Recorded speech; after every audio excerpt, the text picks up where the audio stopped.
Astro ഹീലിംഗിൻ്റെ പുതിയൊരു എപ്പിസോഡിലേക്ക് എല്ലാവർക്കും സ്വാഗതം. ഇതൊരു ജനറൽ റീഡിംഗ് ആണ്, അതുപോലെ ഇതൊരു ടൈംലെസ് റീഡിംഗ് ആണ്. നിങ്ങൾക്ക് റെസനേറ്റ് ആവുന്ന കാര്യങ്ങൾ നിങ്ങളിലേക്ക് എടുക്കാനായിട്ട് ശ്രമിക്കുക. ഇതിൽ നിന്നുള്ള പോസിറ്റീവായിട്ടുള്ള ഗൈഡൻസ് നിങ്ങളിലേക്ക് എടുക്കുക. അപ്പോൾ നമുക്ക് റീഡിങ്ങിലേക്ക് പോകാം. ഇവിടെ കുറേ നാർസിസിസ്റ്റിക് ആയിട്ടുള്ള വ്യക്തികളെ നിങ്ങൾക്ക് നിങ്ങളുടെ ജീവിതത്തിൽ നേരിടേണ്ടി വന്നതായിട്ട് കാണുന്നുണ്ട്. ധാരാളം, അതും കുടുംബത്തിൽ നിന്ന് തന്നെ ഉള്ളതാണെന്നാണ് എനിക്ക് ഫീൽ ചെയ്യുന്നത്. ഇവർ 3 പേരുണ്ട്. അവർ നിങ്ങളുടെ ഇമോഷൻസിനെ വെച്ചിട്ട് കളിച്ചിട്ടുണ്ട്. നിങ്ങളുടെ സ്വഭാവം മനസ്സിലാക്കിയിട്ട് ആ ഒരു നിഷ്കളങ്കതയെ ഒക്കെ ചൂഷണം ചെയ്യുന്നതിനായിട്ട് ഇവർ ശ്രമിച്ചു. നാർസിസിസ്റ്റിക് ആയിട്ടുള്ള വ്യക്തികളാണ് ഇവർ, വളരെയധികം നാർസിസിസ്റ്റിക് ആണ്. അവർ പല പദ്ധതികളും നിങ്ങൾക്കെതിരായിട്ട് ആസൂത്രണം ചെയ്തു. ഇവർക്ക് ജീവിക്കാൻ ആവശ്യമുള്ളതെല്ലാം ഇവർക്കുണ്ട്. ഇവർക്കതൊക്കെ ഉണ്ടായിട്ട് പോലും ഇവരുടെ മനസ്സിൽ സമാധാനമില്ല എന്നുള്ളതാണ്. അതായത് മറ്റുള്ളവർക്ക് നല്ലത് വരുന്നത് കാണുമ്പോൾ ഇവർക്ക് ഒരു ശാന്തി ലഭിക്കുന്നില്ല, അല്ലെങ്കിൽ ഒരു സമാധാനമില്ല. നിങ്ങളുടെ സമാധാനം എങ്ങനെ ഇല്ലാതെയാക്കണം, അല്ലെങ്കിൽ നിങ്ങളുടെ ജീവിതം എങ്ങനെ കുളമാക്കണം എന്നാണ് ഇവർ ചിന്തിക്കുന്നത്. ഈ കാര്യങ്ങൾക്കൊക്കെയും ഇവർ പദ്ധതികൾ തയ്യാറാക്കുന്നുണ്ട്, അല്ലെങ്കിൽ ആസൂത്രണം ചെയ്യുന്നുണ്ട്. അത് നടപ്പാക്കാനും ഒക്കെ ഇവർക്ക് വലിയ ഇഷ്ടമാണ്. കാരണം നിങ്ങളുടെ സമാധാനം കെടുത്തുന്ന കാര്യങ്ങളാണല്ലോ. നിങ്ങളുടെ ജീവിതത്തിലെ എല്ലാ കാര്യങ്ങളെയും ഒരുപോലെ കൊണ്ടുപോകാനാണ് നിങ്ങൾ ആഗ്രഹിച്ചത്, അല്ലെങ്കിൽ ശ്രമിക്കുന്നത്. നിങ്ങൾ അങ്ങോട്ട് എല്ലാം നൽകിക്കൊണ്ടേയിരുന്നു. അതായത് സ്നേഹം കൊടുത്തുകൊണ്ടിരുന്നു, എല്ലാം സപ്പോർട്ട് കൊടുത്തുകൊണ്ടിരുന്നു, നിങ്ങളെക്കൊണ്ട് കഴിയുന്നതെല്ലാം കൊടുത്തുകൊണ്ടിരുന്നു. പക്ഷേ അവരിൽ നിന്നും ഇതൊന്നും തന്നെ നിങ്ങൾക്ക് തിരികെ ലഭിച്ചില്ല. തിരികെ ലഭിക്കണമെന്ന് നിങ്ങൾ ആഗ്രഹിച്ചിരുന്നു, എങ്കിലും അവരിൽ നിന്ന് കിട്ടുന്നത് കുറച്ചാണെങ്കിൽ പോലും അത് ഓക്കെ ആണ് എന്നുള്ളൊരു ചിന്താഗതിയായിരുന്നു. അതായത് നിങ്ങളുടെ എക്സ്പെക്റ്റേഷൻസൊക്കെ നിങ്ങൾ വളരെ കുറച്ചാണ് വെച്ചിരുന്നത്. നിങ്ങളെപ്പോഴും ചിന്തിച്ചിരുന്നത് ജീവിതം ബാലൻസ് ചെയ്ത് മുന്നോട്ട് പോകണം, സമാധാനമുണ്ടാകണം, ശാന്തമായിട്ട് കഴിയാൻ സാധിക്കണം, ആ രീതിയിൽ എല്ലാം മുന്നോട്ട് കൊണ്ടുപോകാൻ സാധിക്കണം എന്നൊക്കെയായിരുന്നു നിങ്ങൾ ചെയ്തിരുന്നത്. അതുകൊണ്ട് തന്നെ ബെയർ മിനിമമാണ് നിങ്ങൾക്ക് ലഭിച്ചിരുന്നതെങ്കിൽ പോലും നിങ്ങൾ അതിൽ സാറ്റിസ്ഫൈഡ് ആണ് എന്ന് വരുത്തി തീർക്കാനായിട്ട് ശ്രമിച്ചു. അല്ലെങ്കിൽ നിങ്ങൾ സ്വയം സാറ്റിസ്ഫൈഡ് ആയി, ഫോഴ്സ്ഫുള്ളി അങ്ങനെയായി. എന്നാൽ പതിയെ നിങ്ങൾക്ക് ചില തിരിച്ചറിവുകൾ ഉണ്ടായി. അതായത് ഈ വ്യക്തികൾ പക്കാ നാർസിസിസ്റ്റിക് പേഴ്സണാലിറ്റി ഉള്ള വ്യക്തികളാണ്. അവർ സ്വയം തെറ്റുകളൊക്കെ ചെയ്തിട്ട് അത് നിങ്ങളുടെ തലയിൽ കൊണ്ടിടാനായിട്ട് ശ്രമിക്കും. അതായത് നിങ്ങൾ കാരണമാണ് ഞാൻ ചെയ്തത്, അല്ലെങ്കിൽ ഞാനത് ചെയ്തിട്ടില്ല, നിങ്ങളാണത് ചെയ്തത്. അതായത് ബ്ലെയിം ഷിഫ്റ്റിംഗ്. അവർ ചെയ്ത തെറ്റിനെ പോലും അത് നിങ്ങളാണ് ചെയ്തത് എന്ന് വരുത്തി തീർക്കും. ഒരു കാര്യമില്ലാതെ പ്രശ്നങ്ങൾ ഉണ്ടാക്കുക, ചെറിയ കാര്യത്തെ പോലും വലിയ കാര്യമാക്കിയിട്ട് അത് മറ്റുള്ളവരുടെ മുമ്പിലൊക്കെ കാണിക്കുക, നിങ്ങളുടെ ഇമേജിനെ മോശമാക്കുക, അവരുടെ ഇമേജിന് മോശം വരുന്ന ഒരു കാര്യങ്ങളും സഹിക്കാതെ അവിടെയൊക്കെയും നിങ്ങളുടെ മേലെ തെറ്റുകൾ കൊണ്ടിടുക. അങ്ങനെയുള്ള കാര്യങ്ങൾ, അനാവശ്യമായിട്ട് ബഹളം ഉണ്ടാക്കുക, സമാധാനത്തോടെ ഒരു കാര്യം പറയാതെ വളരെ അനാവശ്യമായിട്ട് ബഹളം ഉണ്ടാക്കുക ദേഷ്യത്തിൽ. അല്ലെങ്കിൽ അവരുദ്ദേശിക്കുന്ന ആ ഒരു കാര്യങ്ങൾ നടക്കുന്നില്ല എന്ന് കണ്ടാൽ അത് നടക്കുന്നവരെ മിണ്ടാതിരിക്കുക, അല്ലെങ്കിൽ മാനിപ്പുലേറ്റ് ചെയ്യുക, പല രീതിയിൽ ഇമോഷണൽ ബ്ലാക്ക്മെയിൽ ചെയ്യുക, അല്ലെങ്കിൽ നിങ്ങൾ എപ്പോഴെങ്കിലുമൊക്കെ പറഞ്ഞ എന്തെങ്കിലുമൊക്കെ കാര്യം വെച്ചിട്ട് ഇമോഷണൽ ബ്ലാക്ക്മെയിൽ ചെയ്യുക. ആ രീതിയിലൊക്കെ അവരുടെ കൺട്രോളിൽ നിങ്ങളെ വരുത്തുന്നതിന് വേണ്ടിയിട്ട് വളരെ ടോക്സിക് ആയിട്ടാണ് അവർ നിങ്ങളോട് പെരുമാറിയിരുന്നത്. അത്രയധികം നാർസിസിസ്റ്റിക് ആയിട്ടുള്ള, ടോക്സിക് ആയിട്ടുള്ള, നെഗറ്റീവായിട്ടുള്ള, ഡാർക്ക് എനർജി ഉള്ള വ്യക്തികളാണ്. എനർജി സക്കിങ് വാമ്പയേഴ്സ് ആണ് അവർ. അതായത് ആദ്യമൊന്നും ഇവരുടെ ഒരു കാര്യവും നിങ്ങൾക്ക് മനസ്സിലാകുമായിരുന്നില്ല. ഇതെന്താണ്, എന്തൊക്കെയാണ് സംഭവിക്കുന്നത്, അങ്ങനെയൊക്കെ ആയിരിക്കും നിങ്ങൾക്ക് പോലും ആ ഒരു സമയത്ത് തോന്നിയത്. ആദ്യമൊന്നും നിങ്ങൾക്ക് ഒന്നും തന്നെ മനസ്സിലാക്കാൻ സാധിക്കുമായിരുന്നില്ല. പക്ഷെ പതിയെ നിങ്ങളുടെ മെൻ്റൽ സ്റ്റെബിലിറ്റിയെ ബാധിക്കാൻ തുടങ്ങി. നിങ്ങളുടെ ബന്ധങ്ങളൊക്കെയും തകർന്നു പോകുന്നത് പോലെ, അല്ലെങ്കിൽ നശിച്ചു പോകുന്നത് പോലെയൊക്കെ നിങ്ങൾക്ക് തോന്നി. ഏത് കുടുംബമാണോ നിങ്ങൾ കെട്ടിപ്പടുക്കാൻ ശ്രമിച്ചത്, അല്ലെങ്കിൽ നിങ്ങൾ ഉണ്ടാക്കാൻ ശ്രമിച്ചത്, ആ കുടുംബം തന്നെ നിങ്ങളുടെ കൺമുമ്പിൽ തകരുന്നു എന്ന് നിങ്ങൾ തിരിച്ചറിഞ്ഞു. അത് കാരണം തന്നെ നിങ്ങൾക്ക് പതിയെ മനസ്സിലാകാൻ തുടങ്ങി ഈ വ്യക്തി നിങ്ങൾക്ക് വേണ്ടിയിട്ടല്ല നിൽക്കുന്നത് എന്ന്. അവർ ശരിക്കും നിങ്ങളെ ഉപയോഗിക്കുക മാത്രമായിരുന്നു എന്ന്. അവർക്ക് വേണ്ടിയും അവരുടെ കൂടെ നിന്ന് അവരെ എനേബിൾ ചെയ്തുകൊണ്ടിരിക്കുന്ന ചില വ്യക്തികൾക്ക് വേണ്ടിയും ഒക്കെയാണ് അവർ നിങ്ങളെ യൂസ് ചെയ്തത്. നിങ്ങൾ അവരിൽ നിന്നും സ്നേഹം ആഗ്രഹിച്ചിരുന്നു. എന്നാൽ നിങ്ങളുടെ കൂടെ കൂടിയ ഈ ഒരു വ്യക്തി, അവർക്ക് വേണ്ടത് സ്നേഹമൊന്നും ആയിരുന്നില്ല. ഈ വ്യക്തി ഏതെങ്കിലുമൊക്കെ രീതിയിൽ നിങ്ങളെ ഭീഷണിപ്പെടുത്തുകയൊക്കെയാണ് ചെയ്തത്, അല്ലെങ്കിൽ കൺട്രോളിൽ നിർത്താനൊക്കെ ആയിട്ടാണ് ശ്രമിച്ചത്. ചിലപ്പോൾ ഡിവോഴ്സ് ചെയ്യുമെന്നോ, അല്ലെങ്കിൽ കോർട്ട് കേസ് ആക്കുമെന്നോ, അല്ലെങ്കിൽ തനിച്ചാക്കി പോകുമെന്നോ, അങ്ങനെയുള്ള ഏതൊക്കെയോ രീതിയിൽ നിങ്ങളെ ഭീഷണിപ്പെടുത്തി നിർത്താനാണ് അവർ ആഗ്രഹിച്ചിരുന്നത്.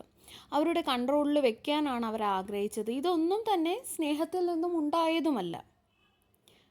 ഇവർ വളരെയധികം നാർസിസിസ്റ്റിക് ആയിട്ടുള്ള വ്യക്തികളാണ്. അതുകൊണ്ടാണ് ഇവർ നിങ്ങളോട് ഇങ്ങനെ പെരുമാറിയത്.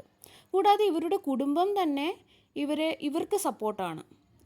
അല്ലെങ്കിൽ അവരും ഇതേ ട്രെയ്റ്റിൽപ്പെട്ട, ഇതേ നാർസിസിസ്റ്റിക് ആയിട്ടുള്ള ഗണത്തിൽപ്പെട്ട വ്യക്തികളാണ്. നിങ്ങളെ യഥാർത്ഥത്തിൽ ഒറ്റപ്പെടുത്തുകയാണ് ചെയ്തത്.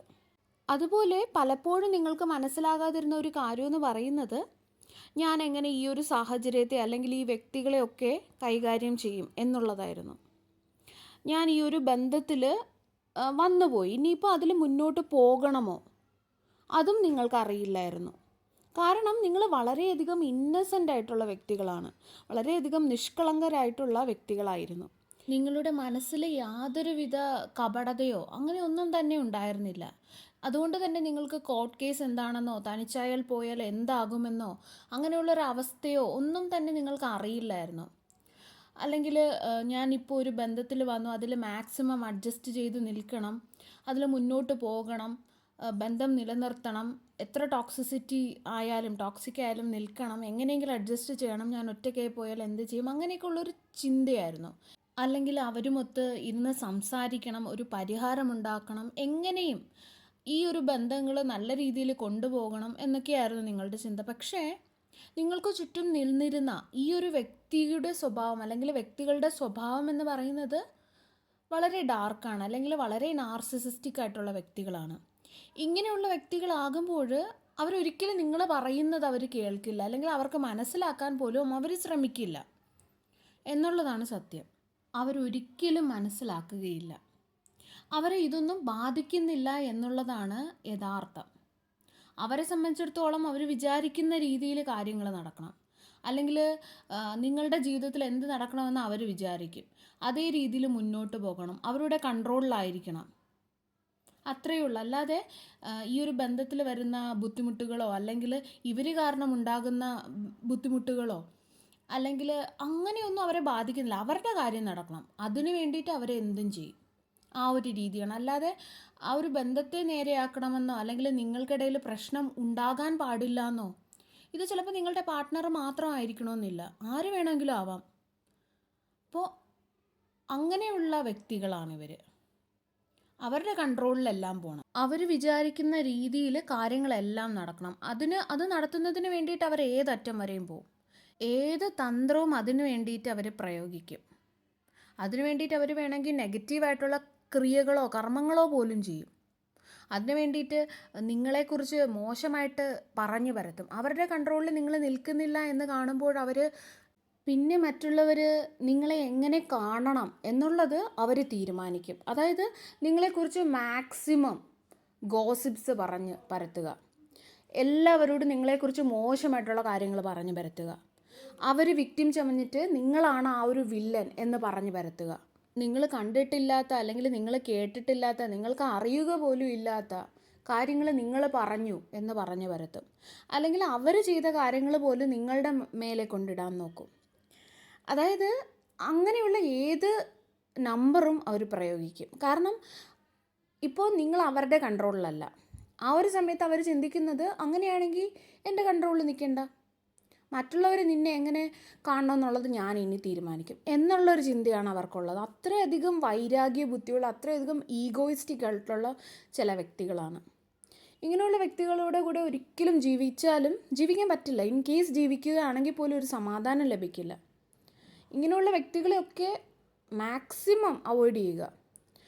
നിങ്ങൾ ഒരു ബൗണ്ടറി സെറ്റ് ചെയ്ത് ആ ബൗണ്ടറീൻ്റെ അപ്പുറത്ത് നിർത്തുക, അല്ലെങ്കിൽ നിങ്ങളുടെ ജീവിതത്തിൽ നിങ്ങൾക്ക് സമാധാനം കിട്ടില്ല.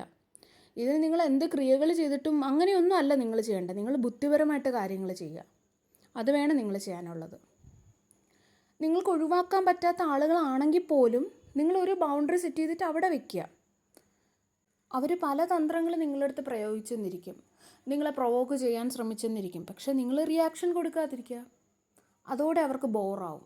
അങ്ങനെ പതിയെ പതിയെ പതിയെ അവർ നിങ്ങളുടെ ജീവിതത്തിൽ ഇങ്ങനെയുള്ള കൺട്രോൾ വെക്കുന്നത് പതിയെ പതിയെ നിർത്തും. കാരണം നിങ്ങൾ മാക്സിമം ബോറായിട്ടുള്ളൊരു വ്യക്തിയാവുക, അവർക്ക് യൂസ്ലെസ് എന്ന് തോന്നുന്ന രീതിയിലുള്ളൊരു വ്യക്തിയാവുക.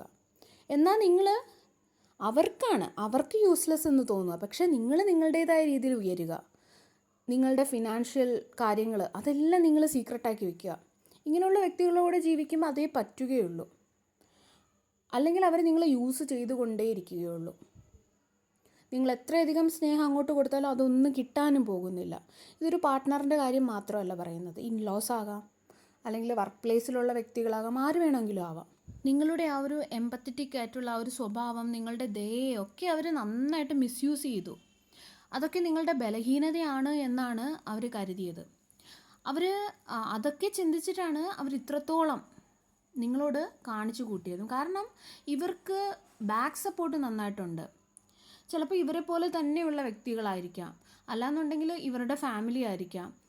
അങ്ങനെയുള്ള ബാക്ക് സപ്പോർട്ട് ഇവർക്ക് നല്ല രീതിയിലുണ്ട്. അതായത് ഇവർ ചെയ്യുന്ന പ്രവൃത്തി തെറ്റാണെന്ന് ഇവർക്ക് പറഞ്ഞു കൊടുത്ത് തിരുത്തുന്നതിന് പകരം അവരുടെ ഒപ്പം നിൽക്കുന്ന വ്യക്തികൾ, തെറ്റാണെന്ന് അറിയാമെങ്കിൽ പോലും അവരുടെ ഒപ്പം നിൽക്കുന്ന വ്യക്തികൾ, അല്ല എങ്കിൽ ഇവർ പറയുന്ന നുണകൾ വിശ്വസിച്ച് കൂടെ നിൽക്കുന്ന വ്യക്തികൾ. അതിൽ പല ആൾക്കാർക്കും ഇവർ തെറ്റാണ് എന്നറിയാം, പക്ഷെ എങ്കിലും ഇവരെ എനേബിൾ ചെയ്ത് കൂടെ നിൽക്കുന്നതാണ്. അവർക്കും എന്തെങ്കിലുമൊക്കെ ബെനിഫിറ്റ് കാണുമായിരിക്കാം. എന്നാലും നിങ്ങൾക്ക് ആരുടെയും സപ്പോർട്ട് ഉണ്ടായിരുന്നില്ല. അതായത് മുൻപ് പറഞ്ഞതുപോലെ ഇവരുടെ കൂടെ നിൽക്കുന്ന വ്യക്തികളായിരിക്കാം, അല്ലെങ്കിൽ നിങ്ങളുടെ ചുറ്റും നിൽക്കുന്ന വ്യക്തികളായിരിക്കാം, അവർക്കൊക്കെ ശരി ഏത് തെറ്റ് ഏത് എന്നൊക്കെ കാണാൻ സാധിക്കുന്നുണ്ടായിരിക്കും ചില ആൾക്കാർക്കൊക്കെ, അതായത് ഒരു സമയം കഴിഞ്ഞതിന് ശേഷം. പക്ഷേ അറിയാമെങ്കിൽ പോലും നിങ്ങളുടെ കൂടെ നിൽക്കുന്നില്ല, അല്ലെങ്കിൽ നിങ്ങളെ സപ്പോർട്ട് ചെയ്യുകയല്ല ചെയ്യുന്നത്. പല ആളുകൾക്കും അവരുടെ ജീവിതത്തിൽ ഇതൊക്കെ കഴിഞ്ഞിട്ടുണ്ടാകാം. നിങ്ങൾ ഹീലിങ്ങിൻ്റെ ആ ഒരു പ്രോസസ്സിലായിരിക്കാം ഇപ്പോഴുള്ളത്, അല്ലെങ്കിൽ ഇപ്പോഴും ആ ഒരു നെഗറ്റീവായിട്ടുള്ള സ്ഥലത്ത് നിന്നുകൊണ്ട് ഹീല് ചെയ്യാൻ ശ്രമിക്കുന്ന വ്യക്തികളായിരിക്കാം, അല്ലെങ്കിൽ ആ ഒരു ടോക്സിസിറ്റി എന്താണ് എന്ന് പോലും മനസ്സിലാകാത്ത ചില വ്യക്തികളായിരിക്കാം. ആര് തന്നെ ആയാലും നിങ്ങൾ ഹീലിങ്ങിൽ കൂടി കടന്നു പോകും. നിങ്ങളുടെ ജീവിതത്തിൽ നിങ്ങൾ ഹീലിങ്ങിൽ കൂടി കടന്നു പോകും. ഈ ഒരു റിലേഷൻഷിപ്പിനെ നിങ്ങൾ ഹീല് ചെയ്യും. ഈ ഒരു റിലേഷൻഷിപ്പിൽ നിന്നുണ്ടായ വേദനകളെ നിങ്ങൾ ഹീല് ചെയ്യും. എത്രയും പെട്ടെന്ന് നിങ്ങൾ അതൊക്കെ മനസ്സിലാക്കുന്നുവോ അത്രയും പെട്ടെന്ന് നിങ്ങളിൽ ഹീലിംഗ് ഉണ്ടാവും, നിങ്ങളിൽ മാറ്റങ്ങളുണ്ടാവും. നിങ്ങളിൽ പലരും ഒരു ക്ലാരിറ്റി ആഗ്രഹിക്കുന്നുണ്ട്. അതായത് എന്തിനിവർ എന്നോട് ഇങ്ങനെയൊക്കെ പെരുമാറി എന്നുള്ളൊരു ക്ലാരിറ്റി, അതിന് വേണ്ടിയിട്ട് നിങ്ങൾ ആഗ്രഹിക്കുന്നുണ്ട്, അല്ലെങ്കിൽ അവരോട് ചോദിക്കുന്നുണ്ടാവും. നിങ്ങളത് ചോദിക്കേണ്ട ആവശ്യമില്ല. കാരണം നിങ്ങൾക്ക് അവരിൽ നിന്നൊരു ക്ലാരിറ്റി ലഭിക്കാനും പോകുന്നില്ല. അത് നിങ്ങൾ സമയം കഴിയും തോറും നിങ്ങൾ തന്നെ അത് കണ്ടെത്തും. അങ്ങനെയാണ് സംഭവിക്കുക. അല്ലാതെ അവരിൽ നിന്നൊരു ക്ലാരിറ്റി നിങ്ങൾക്ക് ലഭിക്കില്ല. അവർ നിങ്ങൾക്ക് തരില്ല. അവർ കമ്മ്യൂണിക്കേറ്റ് പോലും ചെയ്യണമെന്നില്ല. അവർ ഡിഫെൻസീവ് ആയേക്കാം. അതുകൊണ്ട് നിങ്ങൾ അവരോട് ചോദിച്ചിട്ട് യാതൊരു കാര്യവുമില്ല. അതായത് ഞാൻ പലപ്പോഴും പറഞ്ഞതുപോലെ, അതായത് നമ്മളിപ്പോൾ ഒരു പാമ്പ് നമ്മളെ കടിച്ചു, ഒരു വിഷമുള്ളൊരു പാമ്പ് നമ്മളെ കടിച്ചിട്ട് നമ്മൾ അതിന് പെട്ടെന്ന് ട്രീറ്റ്മെൻറ്റ് എടുക്കുക, അല്ലെങ്കിൽ ആൻറ്റി വെനം എടുക്കുന്നതിന് പകരം ആ പാമ്പിനോട് പോയി നീ എന്തിനെന്നെ കടിച്ചു എന്ന് ചോദിച്ചു കൊണ്ടിരുന്നാൽ ചിലപ്പോൾ നമ്മൾ മരിച്ചു പോകുമല്ലേ. ആ ഒരു വിഷം നമ്മുടെ ശരീരത്തിൽ മൊത്തം കയറിയിട്ട് നമ്മൾ മരിച്ചു പോയേക്കാം. അവിടെ ആ ഒരു പാമ്പിനോട് ചോദിക്കുന്നതിന് പകരം നമ്മൾ ആ ഒരു ആൻറ്റി വെനമാണ് ആദ്യം എടുക്കണമെങ്കിൽ നമ്മൾ രക്ഷപ്പെടും. പക്ഷെ പാമ്പിനോട് വീണ്ടും ക്ലാരിറ്റി ചോദിക്കാൻ പോയാൽ നീ എന്തിനെന്നെ കടിച്ചു, ഞാനത് അർഹിക്കുന്നില്ല എന്ന് പറഞ്ഞിട്ട് കാര്യമുണ്ടോ? പാമ്പിനത് മനസ്സിലായില്ല, വേണമെങ്കിൽ ഒരു കൊത്തും കൂടെ വെച്ച് തരും, അത്രയേ ഉള്ളൂ. അതുപോലെ തന്നെയാണ് ഈ വ്യക്തികൾ, വളരെയധികം നാർസിസിസ്റ്റിക് ആണ്. അതുകൊണ്ട് തന്നെ ഇവരോട് നിങ്ങൾ ക്ലാരിറ്റി ചോദിച്ചിട്ട് യാതൊരുവിധ കാര്യമില്ല. നിങ്ങൾ സ്വയം തിരിച്ചറിയുക, നിങ്ങൾ സ്വയം മനസ്സിലാക്കുക. ഒഴിഞ്ഞു പോകാൻ പറ്റാത്ത ബന്ധങ്ങളോ അങ്ങനെയുള്ളൊരു റിലേഷൻഷിപ്പിലൊക്കെയാണ് നിങ്ങളുള്ളതെങ്കിൽ ഒഴിഞ്ഞു പോകണ്ട. നിങ്ങൾ ബൗണ്ടറീസ് വെച്ച് മുന്നോട്ട് പോവുക, കൂടുതൽ അവെയർ ആവുക, നിങ്ങൾക്ക് ഇമോഷണൽ സപ്പോർട്ട് നിങ്ങൾ കൊടുക്കുക. കാരണം ഈ ഒരു നാർസിസിസ്റ്റിക് അബ്യൂസ് എന്ന് പറഞ്ഞാൽ അത്രയും വലിയൊരു കാര്യമാണ്, അത്രയും ചെറിയൊരു കാര്യമൊന്നുമല്ല. ആ ഒരു അബ്യൂസിൽ നിന്നും കടന്ന ആൾക്കാർക്ക് പോലും വർഷങ്ങൾ വേണ്ടി വരാറുണ്ട് അതിൽ നിന്നൊന്ന് ഹീലായി വരാൻ വേണ്ടിയിട്ട്. നിങ്ങൾ അവർ പറയുന്ന ഒരു കാര്യവും നിങ്ങൾ പേഴ്സണലി എടുക്കരുത്. അവരെന്തോ പറയട്ടെ, ഐ ഡോണ്ട് കെയർ, അങ്ങനെ ചിന്തിക്കുക. റിയാക്ഷൻ കൊടുക്കാതിരിക്കുക. നിങ്ങൾ റിയാക്ഷൻ കൊടുത്താൽ മാത്രമേ അവർക്ക് നിങ്ങളെ കൺട്രോൾ ചെയ്യാൻ പറ്റുള്ളൂ, അല്ലെങ്കിൽ അവർ കൺട്രോൾ ചെയ്യില്ല. നിങ്ങൾ നിങ്ങളുടെ കാര്യം നോക്കി മുന്നോട്ട് പോവുക. നിങ്ങൾ അവരിൽ നിന്ന് ബെനിഫിറ്റ് എന്തെങ്കിലും കിട്ടാൻ പറ്റുമെങ്കിൽ നിങ്ങളത് വാങ്ങിച്ചെടുക്കാൻ ശ്രമിക്കുക. അവർ കാണിക്കുന്ന സ്വഭാവം വേണമെങ്കിൽ കാണിക്കാം, പക്ഷെ അതിൻ്റെ ആവശ്യമില്ല അല്ലേ. നിങ്ങൾ നിങ്ങളുടെ കാര്യം നോക്കി മുന്നോട്ട് പോവുക. നിങ്ങൾ അങ്ങനെ ചെന്നാലും ചിലപ്പോൾ അവർ നിങ്ങളെ സമാധാനം നശിപ്പിച്ചെന്ന് വന്നേക്കാം. അതിൻ്റെ ആവശ്യമില്ല. അവർക്ക് നിങ്ങൾ മാക്സിമം ബോറാണെന്ന് തോന്നുക. ആ ഒരു രീതിയിൽ അവരുടെ മുൻപിൽ നിങ്ങൾ കാണിച്ചിട്ട് നിങ്ങൾ നല്ല രീതിയിൽ മുന്നോട്ട് പോവുക. നിങ്ങൾ ഒരിക്കലും നിങ്ങളെക്കുറിച്ച് മോശമായിട്ടോ നെഗറ്റീവായിട്ടോ എൻ്റെ ജീവിതത്തിൽ അതൊന്നും നടക്കില്ല, ഇതൊന്നും നടക്കില്ല, എനിക്ക് നല്ലത് വരില്ല, അങ്ങനെയുള്ള ഒരു കാര്യവും ചിന്തിക്കരുത്. കാരണം നമ്മൾ ചിന്തിക്കുന്ന എല്ലാ കാര്യങ്ങളും യഥാർത്ഥത്തിൽ നമുക്ക് വേണ്ടി വർക്ക് ചെയ്യുകയാണ്. നമ്മൾ പോസിറ്റീവായിട്ട് ചിന്തിച്ചാൽ പോസിറ്റീവായിട്ടുള്ള കാര്യങ്ങൾ നമ്മളുടെ ജീവിതത്തിൽ നടക്കും. അപ്പം നിങ്ങൾ ചിന്തിക്കും, ഇത്ര നെഗറ്റീവായിട്ടുള്ളൊരു ജീവിതത്തിൽ ഞാൻ എങ്ങനെയാണ് പോസിറ്റീവ് ആവുക? നിങ്ങൾ ചിന്തിക്കുക. നിങ്ങൾക്ക് രക്ഷപ്പെടണമോ? ചിന്തിച്ചേ മതിയാവുകയുള്ളൂ. ഈ വ്യക്തികൾ നിങ്ങളോട് ഇങ്ങനെ പെരുമാറിയത് ഒരിക്കലും നിങ്ങളുടെ പ്രശ്നം കൊണ്ടല്ല. അവരവരിൽ തന്നെ ഒരിക്കലും ഹാപ്പി അല്ല, അവരവരിൽ തന്നെ സാറ്റിസ്ഫൈഡ് അല്ല, അവരിൽ തന്നെ അവർക്ക് സമാധാനം ലഭിക്കുന്നില്ല. അതുകൊണ്ടാണ് അവരുടെ ചുറ്റും വരുന്ന ആൾക്കാരുടെ അടുത്തെല്ലാം അവരിങ്ങനെ പെരുമാറുന്നത്. അതുകൊണ്ട് തന്നെ നിങ്ങളുടെ ലൈഫിൽ നിങ്ങളെല്ലാം ഡിസേർവ് ചെയ്യുന്നുണ്ട്. നിങ്ങളൊന്ന് ചിന്തിച്ച് നോക്കൂ. ഈ വ്യക്തി നിങ്ങളുടെ ജീവിതത്തിൽ വരുന്നതിന് മുന്നേ ഒരുപക്ഷെ എത്രയോ നല്ലതായിരുന്നിരിക്കും നിങ്ങളുടെ ജീവിതം. അതിൽ നിന്ന് തന്നെ നിങ്ങൾക്ക് മനസ്സിലാക്കിക്കൂടെ നിങ്ങൾക്കല്ല പ്രശ്നം എന്നുള്ളത്. അതുകൊണ്ട് ഈ ഒരു വ്യക്തി ഒരു സമയത്ത് നിങ്ങളുടെ ജീവിതത്തിൻ്റെ ഒരു പേജിൽ വന്നുപോയി, അല്ലെങ്കിൽ ഒരു 2ാമത്തെ പേജിൽ വന്നു, 3ാമത്തെ പേജിൽ വന്നു, അത്രയേ ഉള്ളൂ. അത് എവിടെ സ്റ്റോപ്പ് ഇടണമെന്ന് നിങ്ങൾ തീരുമാനിക്കണം. അതിനുശേഷം നിങ്ങൾ മുന്നോട്ട് പോവുക, നിങ്ങളുടെ കാര്യം നോക്കി മുന്നോട്ട് പോവുക. തളർന്നിരിക്കേണ്ട. തളർന്നിരുന്നത് കൊണ്ട് നമ്മളൊന്നും നേടാൻ പോകുന്നില്ല. ശരിക്കും നമ്മളെ രക്ഷിക്കാൻ വേണ്ടിയിട്ട് ഒരു രാജകുമാരനോ രാജകുമാരിയോ ഒന്നും വരാൻ പോകുന്നില്ല. നമ്മളെ രക്ഷിക്കേണ്ടത് നമ്മൾ തന്നെയാണ്. നമ്മൾ വിചാരിച്ചാൽ മാത്രമേ നമ്മളെ രക്ഷിക്കാൻ നമുക്ക് സാധിക്കുകയുള്ളൂ. അതിനായിട്ട് നമ്മൾ തന്നെ ശ്രമിച്ചേ പറ്റുകയുള്ളൂ. പലപ്പോഴും ഞാൻ പറയാറുണ്ട്, നമ്മൾ ചിന്തിക്കുന്ന കാര്യങ്ങൾ പോലും ഒരു കർമ്മയായിട്ട്, നമ്മൾ ചിന്തിക്കുന്നത് പോലും കർമ്മയായിട്ട് വർക്ക് ചെയ്യുമെന്ന്. നമ്മളെക്കുറിച്ചോ അല്ലെങ്കിൽ മറ്റൊരാളെക്കുറിച്ച് നെഗറ്റീവായിട്ട് ചിന്തിച്ചാൽ പോലും അത് കർമ്മയായിട്ട് വർക്ക് ചെയ്യുമെന്ന്. എല്ലാം യൂണിവേഴ്സിൽ റെക്കോർഡ് ആകപ്പെടുമെന്ന്. അതുകൊണ്ടാണ് പറയുന്നത് പോസിറ്റീവായിട്ട് ചിന്തിക്കണമെന്ന്. അതുകൊണ്ടാണ് എപ്പോഴും പറയുന്നത് നിങ്ങൾ പ്രാർത്ഥിക്കാനോ ധ്യാനിക്കാനോ ഒക്കെ പറയുന്നത്. അത് നമുക്ക് നമ്മുടെ ഫ്രീക്വൻസി ഉയർത്താനായിട്ട് സഹായിക്കും. നമ്മുടെ ജീവിതത്തിലെ നല്ല കാര്യങ്ങളിലെല്ലാം നമ്മളൊരു അലൈൻമെൻറ്റിലാവും. നല്ല കാര്യങ്ങളുടെ എല്ലാം അലൈൻമെൻറ്റിൽ വരും. അതെല്ലാം ഒരുമിച്ച് വരും. ആ ഒരു രീതിയിൽ ആക്കണമെങ്കിൽ നമുക്കിപ്പോൾ ചെയ്യാൻ പറ്റുന്നൊരു കാര്യം, നിങ്ങൾക്കിപ്പം ചെയ്യാൻ പറ്റുന്ന കാര്യം പ്രാർത്ഥനയോ ധ്യാനമോ അല്ലെങ്കിൽ നിങ്ങൾക്ക് ഇഷ്ടപ്പെട്ട കാര്യം എന്തോ ആയിക്കോട്ടെ, മനസ്സിന് ഇഷ്ടപ്പെട്ട് ചെയ്യുന്ന കാര്യം എന്ത് തന്നെ ആയാലും അത് നല്ലൊരു കർമ്മ തന്നെയാണ്. പ്രാർത്ഥന തന്നെ വേണമെന്നില്ല. നിങ്ങളുടെ മനസ്സിന് ഇഷ്ടപ്പെട്ടത് ചിലപ്പം പടം വരയ്ക്കുന്നതായിരിക്കാം, അല്ലെങ്കിൽ പാട്ട് പാടുന്നതായിരിക്കാം, അല്ലെങ്കിൽ എന്തെങ്കിലും ഒരു ഹോബി ആയിരിക്കാം. എന്ത് തന്നെ ആയിക്കോട്ടെ, ആ ഇഷ്ടപ്പെട്ട കാര്യം കുക്കിംഗ് ആയിരിക്കാം. നിങ്ങൾക്ക് ഇഷ്ടപ്പെട്ട കാര്യം അത് എന്താണോ അത് വളരെ ഇഷ്ടത്തോടു കൂടി നിങ്ങൾ ചെയ്യുക. എന്തിന് പ്രാർത്ഥിക്കാൻ പറയുന്നു എന്ന് വെച്ചാൽ, നമ്മൾ വളരെ ടോക്സിക് ആയിട്ടുള്ള അല്ലെങ്കിൽ നമ്മൾ വളരെ നമുക്കൊന്നും ചെയ്യാൻ പറ്റാത്തൊരു സാഹചര്യത്തിൽ ആകുമ്പോഴാണ് നമ്മൾ പലപ്പോഴും ദൈവത്തെ ഓർക്കുന്നത്. ആ ഒരു ടൈമിൽ നമ്മൾക്ക് പ്രാർത്ഥനയല്ലാതെ മറ്റൊന്നും ഉണ്ടാവില്ല. പക്ഷെ ആ ഒരു പ്രാർത്ഥന നമ്മളെ കൂടുതൽ ഉയർത്തുകയാണ് ചെയ്യുന്നത്. ആ ഒരു സിറ്റുവേഷനിൽ നിൽക്കുന്ന വ്യക്തികൾക്ക് പലപ്പോഴും എത്രയൊക്കെ ഹോബീസ് മുൻപുണ്ടായിരുന്നെന്ന് പറഞ്ഞാലും എത്രയൊക്കെ ഇഷ്ടപ്പെട്ട് ചെയ്യുന്ന കാര്യങ്ങളുണ്ടെന്ന് പറഞ്ഞാലും അവർക്കത് ചെയ്യാൻ പോലും തോന്നാത്തൊരവസ്ഥയായിരിക്കും. പക്ഷേ ആ ഒരു സമയത്ത് അവർ ദൈവവുമായിട്ട് അല്ലെങ്കിൽ ഡിവൈനുമായിട്ട് കൂടുതലെടുക്കും. ആ ഒരു സമയത്ത് അവർക്ക് പിന്നെ പ്രാർത്ഥനയെ വഴിയുണ്ടാവുകയുള്ളൂ. പലരും അത് ചെയ്യാൻ പോലും പറ്റാതെ നിൽക്കുന്ന അല്ലെങ്കിൽ മാനസികമായിട്ട് ഓക്കെ അല്ലാത്ത വ്യക്തികളുണ്ടായിരിക്കാം. പക്ഷേ പതിയെ അത് മാത്രമേ ആശ്രയമുള്ളൂ, അല്ലെങ്കിൽ ദൈവം മാത്രമേ ആശ്രയമുള്ളൂ എന്നുള്ള രീതിയിലേക്ക് നമ്മൾ വരും. അതിനുശേഷമായിരിക്കും ഞാൻ പറഞ്ഞതുപോലെ ഈ ഒരു ഹോബീസും ഒക്കെ നമുക്ക് പറ്റുന്നത്. അതുകൊണ്ടാണ് എപ്പോഴും ആദ്യം പ്രാർത്ഥിക്കുക. ഏതൊരു സാഹചര്യത്തിൽ നിങ്ങൾ നിന്ന് പോയാലും അവിടെ നിങ്ങൾ പ്രാർത്ഥിക്കുക. പ്രാർത്ഥിക്കുമ്പോൾ അവിടെ ഒരു പോസിറ്റീവ് വൈബ്രേഷൻസ് അല്ലെങ്കിൽ ഒരു പോസിറ്റീവ് ഫ്രീക്വൻസി, ഒരു പോസിറ്റീവ് എനർജി ഒക്കെയാണ് അവിടെ ക്രിയേറ്റ് ആവുന്നത്. ഈ ഒരു പോസിറ്റീവായിട്ടുള്ള കാര്യങ്ങളെല്ലാം തന്നെ നിങ്ങൾക്ക് നല്ലത് വരുത്തും. പിന്നെ നിങ്ങൾ ചിന്തിക്കുന്നത് ഈ നിങ്ങളോട് മോശമായി പെരുമാറിയ വ്യക്തികളെക്കുറിച്ചായിരിക്കാം. നിങ്ങൾ നല്ല കാര്യങ്ങൾ ചെയ്യുമ്പോൾ നിങ്ങൾക്ക് നല്ലത് കിട്ടുമെന്ന് പറഞ്ഞതുപോലെ തന്നെ നമ്മളെക്കുറിച്ച് നമ്മളുടെ പിറകിൽ മോശം പറഞ്ഞ വ്യക്തികൾ, നമുക്ക് എതിരായിട്ട് പറഞ്ഞ വ്യക്തികൾ, നമ്മൾ ചെയ്യാത്ത കുറ്റങ്ങൾ നമ്മളുടെ മേലെ അടിച്ചു വെച്ച് അവർ മറ്റുള്ളവരുടെ മുമ്പിൽ വലുതായ വ്യക്തികൾ ഒക്കെയും അവർക്ക് മറ്റുള്ള കൂടെ നിൽക്കുന്ന വ്യക്തികളെ പറ്റിക്കാൻ പറ്റിയേക്കാം, പക്ഷേ ഡിവൈനെ പറ്റിക്കാൻ പറ്റുമോ? ഇല്ല. അതുകൊണ്ട് തന്നെ അതിനെക്കുറിച്ച് നിങ്ങൾ ബോധറാവേണ്ട ആവശ്യമേ ഇല്ല. എപ്പോഴും പറയുന്നത്, ഇങ്ങനെയുള്ള വ്യക്തികളെ നിങ്ങൾ നോക്കി അവരുടെ താൽക്കാലിക സന്തോഷം, സമാധാനം, വിജയമൊക്കെ നോക്കി നിങ്ങൾ ദുഃഖിക്കാതെ നിങ്ങൾ നിങ്ങളുടെ കാര്യം നോക്കാൻ പറയുന്നത് എന്തുകൊണ്ടാണെന്ന് വെച്ചാൽ, നിങ്ങൾ നിങ്ങളുടെ ഫോക്കസ് അവരിൽ നിന്നും വിടുമ്പോൾ അവരിൽ നിന്നും നിങ്ങളുടെ എനർജിയും റിലീസാകും.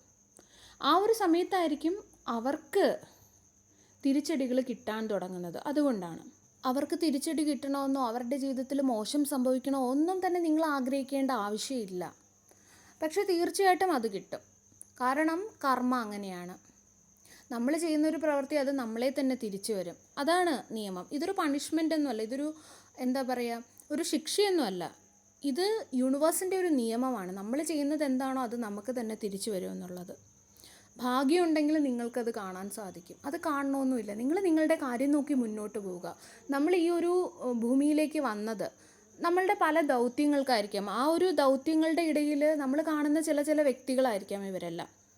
അവരോടെല്ലാം ക്ഷമിക്കുക എന്ന് പറയുമ്പോൾ അവർ ചെയ്തതെല്ലാം മറക്കുക എന്നുള്ളതല്ല. ക്ഷമിക്കുക, ലെറ്റ് ഗോ ചെയ്യുക. അവരെന്തോ ചെയ്തു പോട്ടെ, പക്ഷെ അവരുടെ ആ ഒരു സ്വഭാവത്തെ നിങ്ങൾ വീണ്ടും അംഗീകരിക്കുക എന്നുള്ളതല്ല. ലെറ്റ് ഗോ ചെയ്ത് നിങ്ങൾ മുന്നോട്ട് പോകുക. നിങ്ങളുടെ സമാധാനത്തിന് വേണ്ടി, നിങ്ങളുടെ ഉയർച്ചയ്ക്ക് വേണ്ടി, നിങ്ങളുടെ സോളിന് വേണ്ടി. നിങ്ങളുടെ സോളിന് ഇനിയൊരു ജന്മം ഉണ്ടെങ്കിൽ നല്ലൊരു ജന്മം കിട്ടുന്നതിന് വേണ്ടിയിട്ട്, നല്ലൊരു ജീവിതം കിട്ടുന്നതിന് വേണ്ടിയിട്ട്. സർവേശ്വരൻ്റെ എല്ലാവിധ അനുഗ്രഹങ്ങളും നിങ്ങൾക്ക് എല്ലാവർക്കും ഉണ്ടാകട്ടെ.